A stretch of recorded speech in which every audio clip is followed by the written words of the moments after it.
of magnitude together. And also to respond to the call that says this is no longer just about Zambia, it's about the region.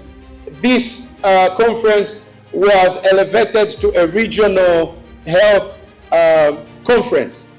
And this is the 5th edition. Come on, let's give ourselves a hand. It's the 5th year. And it is my privilege today to invite our other partners to really join in walking the talk that the Ministry of Health has really done. To you, my young people, let this Indaba be more than just a conversation. Let this be a movement to connect, to challenge, and to commit to building Africa we envision. One where young people have the opportunity, the voice, and the power to lead the change. We have to have meaningful involvement of people, communities, including youth people, in decision-making across the entire policy cycle and at all levels of the health system. People are being pushed into poverty for just to access care.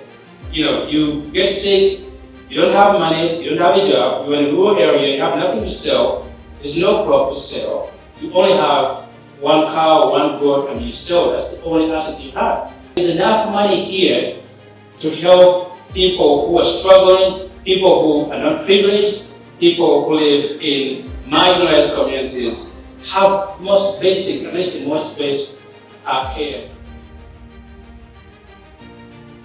Initiatives are underway to establish a tech hub to provide a high-level computer programming skills in areas like data science, software development, and the AI.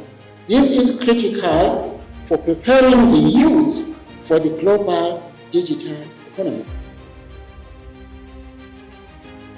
As parliamentarians, we support you to achieve and make up good careers of whatever choice and decisions you make. But you must make informed decisions based on you having the right and correct information as young people, as you grow up, because some of you are adolescents. We also know that this generation is powerful. This generation is creative, and this generation is capable of leading change. The story of HIV prevention must therefore be rewritten, not as something that is done for young people, but something that is done with and by them.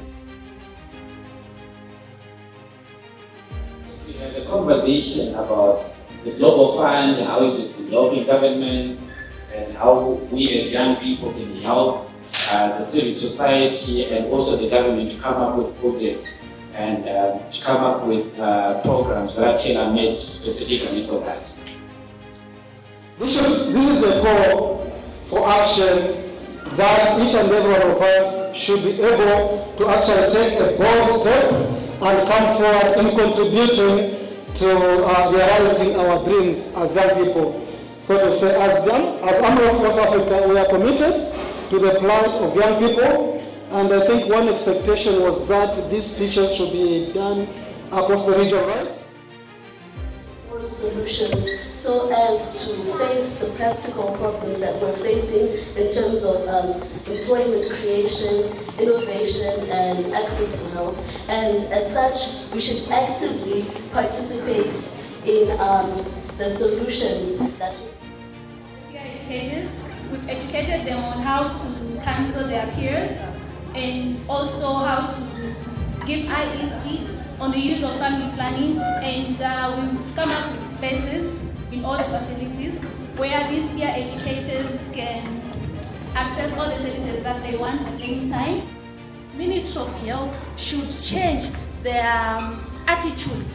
This goes to the health providers or the ones working in the health sectors.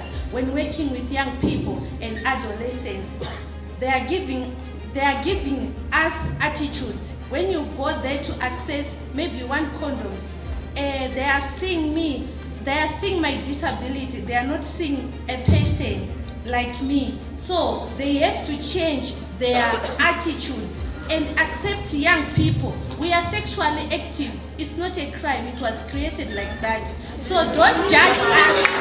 Don't judge service providers. Don't judge young people. That's why we are not coming to access services. The truth of the matter is that you are here for a reason. And if you are not understanding your core purpose as to why you're here, then it's not just a youth platform that's going to have failed if we are here discussing the same issues next year.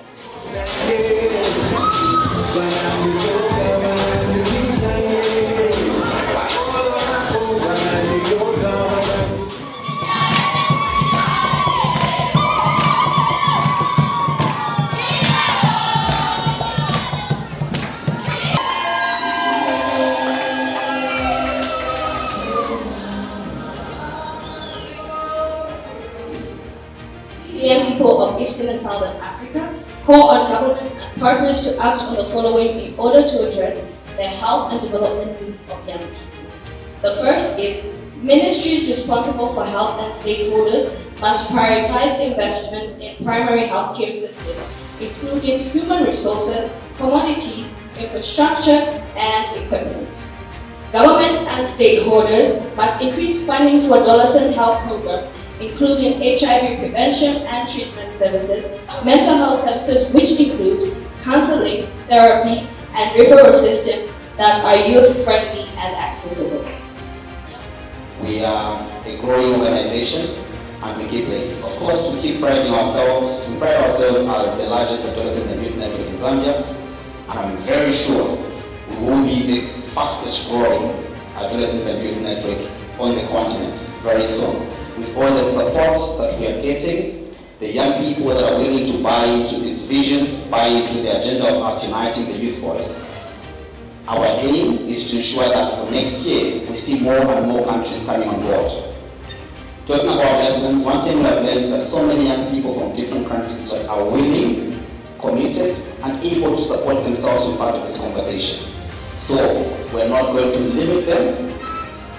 We will come up with a better way to ensure that we bring the correct and right young people that are inspired to be part of this conversation.